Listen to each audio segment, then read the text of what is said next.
நம்ம இப்போ பார்த்துட்டு இருக்கிறது பார்த்திங்கன்னா ஒரு 3 ப்ளவுஸ் பீஸை வச்சு ஒரு கிட்ஸுக்கான ஃப்ராக் தான். ஸோ ஆல்ரெடி நான் கட் பண்ணிவிட்டு இதை ஷார்ட்ஸ்லேயே ஃபீட் பண்ணியிருக்கேன். பார்க்குறவங்க பார்த்து தெரிஞ்சுக்கோங்க கட்டிங் ப்ராசஸ் பற்றி. ஸோ இப்போ வந்து பார்த்திங்கன்னா மெயின் ஃபேப்ரிக்கில் லைனிங் பீஸை வச்சு நெக்கை ரவுண்ட் பண்ணி ஸ்டிச் பண்ணிவிட்டு பார்த்திங்கன்னா குட்டி குட்டியாக கட் கொடுத்துட்டு அப்படியே அதுக்கு மேலே வந்து ஒரு பதிச்சு தையல் மாதிரி போட்டுட்டு அதுக்கப்புறம் அதை அப்படியே திருப்பிடுவோம். ஸோ ஏன் அப்படின்னு பார்த்தீங்கன்னா, ஸோ நெக்குக்கு ஏன் ரொம்ப இம்பார்ட்டன்ட் கொடுக்காம இதுக்கு எக்ஸஸ் கிளாத் எதுவுமே கொடுக்காம திருப்புறீங்க? ஸோ சின்ன குழந்த அப்படின்றனால கொஞ்சம் சிம்பிளாகவே இருக்கட்டும். இதுக்கு மேலே நம்ம லேஸ் வேறு வச்சு ஸ்டிச் பண்ணுவோம். ஸோ அதனால் ஓரளவுக்கு நல்லாவே திக்னஸாக இருக்கும் அப்படின்ற ஒரு ரீசனுக்காக தான் வந்து பார்த்திங்கன்னா சிம்பிளாக நான் வந்து நெக்கை மடிச்சு விட்டேன். ரவுண்ட் நெக் தான் வச்சுருக்கேன். ஸோ இப்போ வந்து சுற்றிலும் பதிச்சு தையல் போட்டுடலாம். அதுக்கப்புறம் எக்ஸஸ் கிளாத்லாம் கட் பண்ணி எடுத்துடலாம். எக்ஸஸ் கிளாத்லாம் நம்ம கட் பண்ணி எடுத்துடலாம்.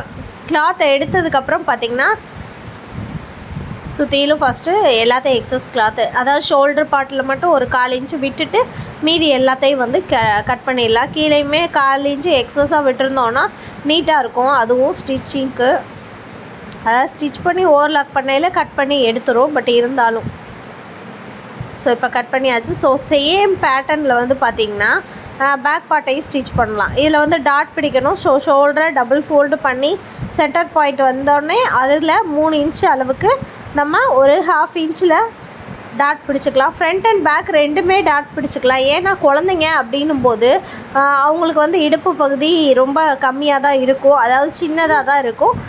செஸ்ட் பார்ட்டுன்னு இருக்கும்போது நம்ம அப்படியே விட்டால் ஒன்றும் தெரியாது, பேக் பார்ட் பிடிச்சிட்டு. பட் இது குழந்தை அப்படின்றனால வந்து அதுக்காக நம்ம ஃப்ரண்ட் அண்ட் பேக் ரெண்டுலேயுமே டாட் பிடிச்சிக்கிட்டோன்னா ரொம்பவே நல்லாயிருக்கும்.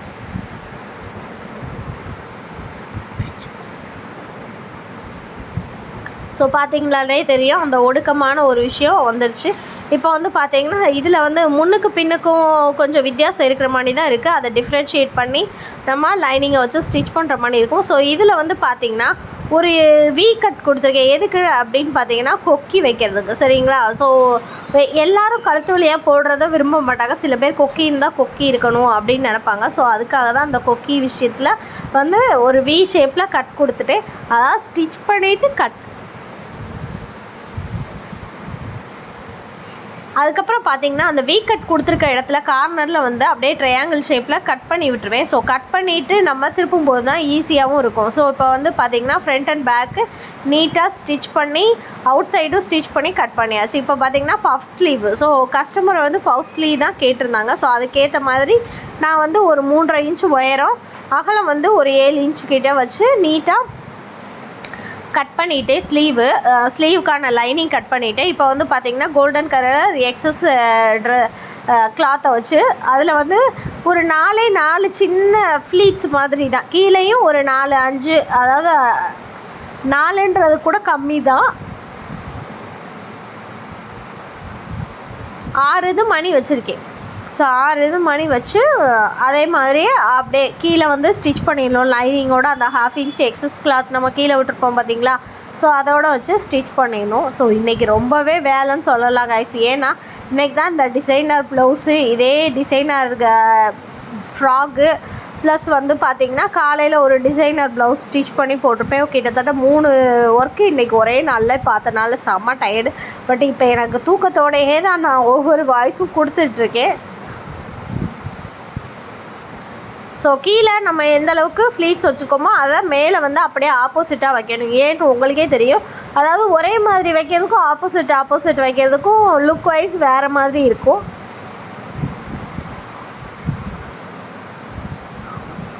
இப்போ வந்து பார்த்திங்கன்னா சேம் மெத்தட் படியே 2 இதையுமே வச்சு ஸ்டிச் பண்ணிடலாம். அதுக்கப்புறம் பார்த்திங்கன்னா கீழே வந்து ஒரு பட்டி வரணும். ஸோ அதுக்காக அதாவது கீழே இப்போ நம்ம வந்து 2யுமே ஓப்பனாக விட்ட மாதிரி இருக்குது. ஸோ அந்த டிஃப்ரென்ஷியேட்டை மாற்றுறதுக்காக அதில் வந்து பார்த்திங்கன்னா ஒரு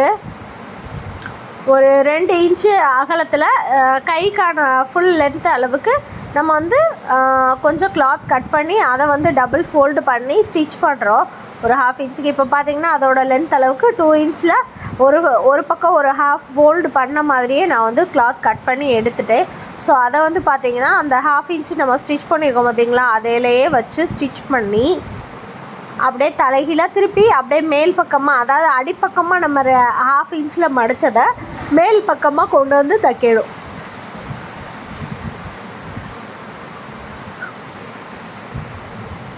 பார்த்திங்கனாலே தெரியும்.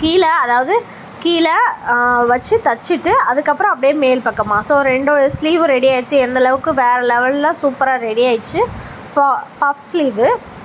ஸோ இப்போ வந்து கையை வந்து சென்டர் டு சென்டர் வச்சு நம்ம ஜாயின் பண்ணிடுவோம். ஜாயின் பண்ணி டபுள் ஸ்டிச் போட்டுருவோம். டபுள் ஸ்டிச் எப்போவுமே போடுறது நல்லது தான். சில நேரம் ஒரு தையல் வந்து லூப் ஆகிடுச்சு அப்படின்னா இன்னொரு தையல் ஸ்ட்ராங்காக இருக்குன்னா மேனேஜ் பண்ணிக்கிறோம். லூப்பான ஸ்டிச்சை கவனிக்காமல் ஒரு சிங்கிள் தையல்லே விட்டுட்டோம் அப்படின்னு பார்த்தீங்கன்னா பிரியறதுக்கு நிறைய வாய்ப்பு இருக்குது. ஸோ அதனால தான் டபுள் ஸ்டிச் போட்டுறோம் எப்பயுமே.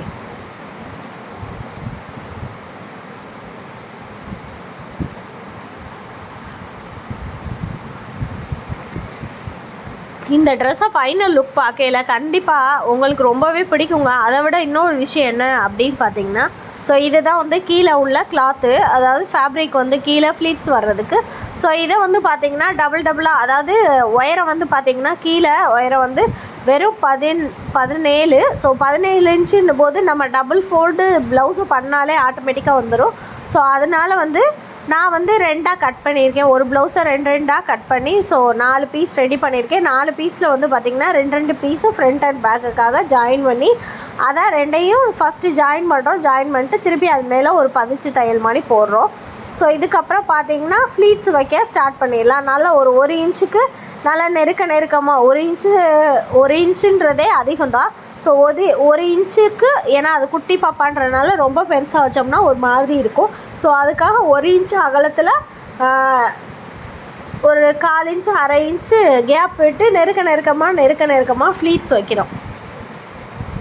இதுக்கப்புறம் இந்த ஃப்ளீட்ஸ் எல்லாம் அயர்ன் பண்ணி பார்க்கும்போது வேறு லெவலாக இருக்கும். பார்க்கும்போது தான் உங்களுக்கு தெரியும்.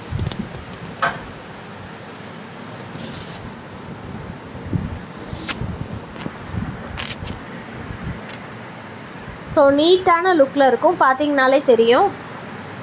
அயர்ன் பண்ணிவிட்டு பார்க்கும்போது உங்களுக்கு அதாவது குழந்தைங்க வந்து சின்ன குழந்தைங்களுக்கு வந்து நம்ம எந்தளவுக்கு அழகு படுத்தி போடுறோமோ அந்தளவுக்கு வந்து குழந்தைங்களோட அழகு வந்து இன்னும் கூடும் அப்படின்னு சொல்லுவாங்க. ஸோ அதே மாதிரி தான் இந்த ட்ரெஸ்ஸில் அந்த குழந்தையும் இருக்கும். ஸோ நாளைக்கு கண்டிப்பாக நான் ஃபோட்டோ ஷேர் பண்ணுறேன். நான் ஃபோட்டோ கேட்டிருக்கேன். ஆக்சுவலாக நான் போய் டெலிவரி பண்ணும்போதே அவங்க அம்மா அந்த ஃப்ராகை அப்படியே எடுத்து பார்த்துட்டு அவ்வளோ ஹாப்பியானாங்க. அந்த ஹாப்பியை பார்க்கும்போது எனக்கும் ஒரு சந்தோஷமாக இருந்துச்சு. ஸோ இப்போ தான் அந்த பாருங்களேன், அழகாக ஃப்ளீட்டை வந்து ஃபுல்லாக ஸ்ட்ரைட் பண்ணி ஃபுல்லாக கீழே வரைக்குமே நான் அயர்ன் பண்ணியிருக்கேன். உங்களுக்கு பார்த்திங்கனாலே தெரியும். நல்லா ஒரு ஸ்டீம் அயர்ன் பண்ணி அமுக்கி நல்லா அயர்ன் பண்ணியிருக்கேன். ஸோ லுக் வைஸ் பார்த்திங்கன்னா நாளைக்கு ரொம்பவே அழகாக இருக்கும். இதில் வந்து பார்த்திங்கன்னா நான் வந்து அவங்க ஃபேப்ரிக் கொடுத்துருந்தாங்கன்னு சொன்னேன் பார்த்திங்களா, சாட்டின் ஃபேப்ரிக் மாதிரி. அதை வந்து உயரத்தில் ஒரு 2-3 இன்ச்சு கம்மியாக விட்டு கொஞ்சம் மட்டும் எக்ஸஸாக இருக்கிற மாதிரி, இடுப்பு அகலத்தை விட ஒரு 4-5 இன்ச்சு மட்டும் எக்ஸஸாக இருக்கிற மாதிரி வச்சு அதை குட்டி ஃப்ளீட்ஸாக வச்சு நம்ம ஸ்டிச் பண்ணியாச்சு. சைடும் ஜாயின் பண்ணுறோம். அப்போ தான் அது வந்து கொஞ்சம் நல்லாயிருக்கும். ஸோ அதனால் இப்போ பார்த்திங்கன்னா ஹிப்போட அளவுக்கு ஏற்ற மாதிரி நம்ம வந்து ஃப்ரண்ட் அண்ட் பேக்கை வச்சு ஸ்டிச் பண்ணிடுறோம். டபுள் ஸ்டிச் பண்ணி ஓவர்லாக் போடணும். டபுள் ஸ்டிச் பண்ணுறது நல்லது தான் என்ன கேட்டால், ஏன்னா வெயிட் இருக்கும். ஸோ அதுக்கேற்ற மாதிரி அது கொஞ்சம் ஒரு மாதிரி ஆகக்கூடாது.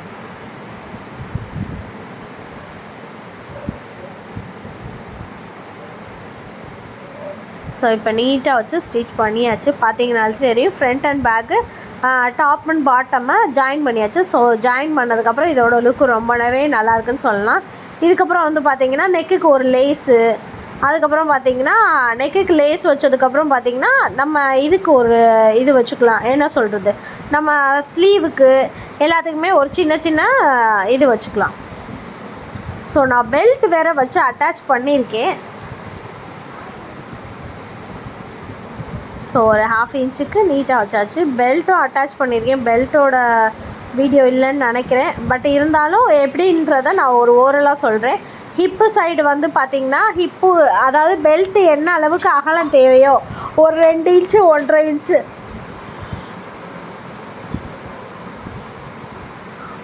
அகலம் வந்து பார்த்திங்கன்னா ஒரு 1.5 இன்ச்சுக்கு தேவைப்படுது. 1.5 இன்ச்சுக்கு பெல்ட் வச்சா ரொம்பவே நீட்டாக இருக்கும்னு தோணுச்சு. அதனால் நான் 2.5 இன்ச்சுக்கு எடுத்து 1/2 இன்ச்சை மேலே ஒரு ஃபோல்டு கீழே ஒரு ஃபோல்டு பண்ணி ஃப்ராகில் கரெக்டாக அந்த ஹிப் லைன் வர்ற இடத்துல ஸ்டிச் பண்ணிவிட்டு அதுக்கு மேலே ஒரு லேஸ் வச்சுருக்கேன். ரொம்பவே நல்லா இருந்துச்சு கைஸ்.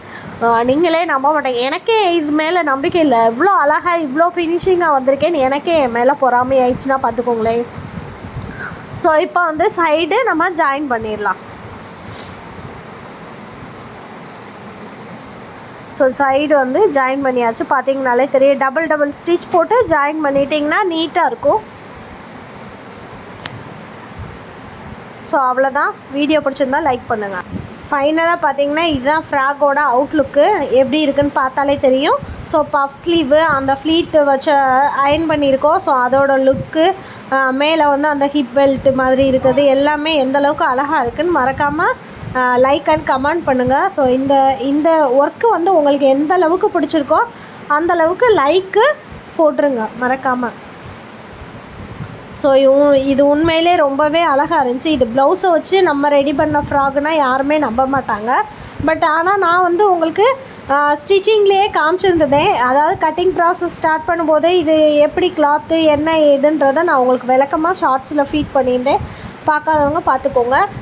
பஃப் ஸ்லீவு ரொம்பவே அழகாக இருக்குது, பார்த்திங்கனாலே தெரியும். ஸோ ஓவரால் இந்த ஃப்ராகோட அவுட்லுக் இது தான். கிளியராக நான் பிக்சர் நாளைக்கும் ஷேர் பண்ணுறேன். இது எமர்ஜென்சியாக ஃபினிஷ் பண்ணோன்னே எடுத்த ஒரு வீடியோ தான். இதை நான் ஆல்ரெடி ஷார்ட்ஸில் போட்டேன். இருந்தாலும் நான் இதில் அட்டாச் பண்ணுறதுக்கான ரீசன் என்னென்னா அவுட்லுக் நீங்கள் தெரிஞ்சுக்கணுமே, ஸ்டிச்சிங்க்கு அப்புறம் என்னன்னு தெரியணுன்றதுக்காக தான். ஸோ என்னோடய வீடியோ பிடிச்சிருந்தா லைக் அண்ட் சப்ஸ்கிரைப் பண்ணுங்கள். தேங்க்யூ.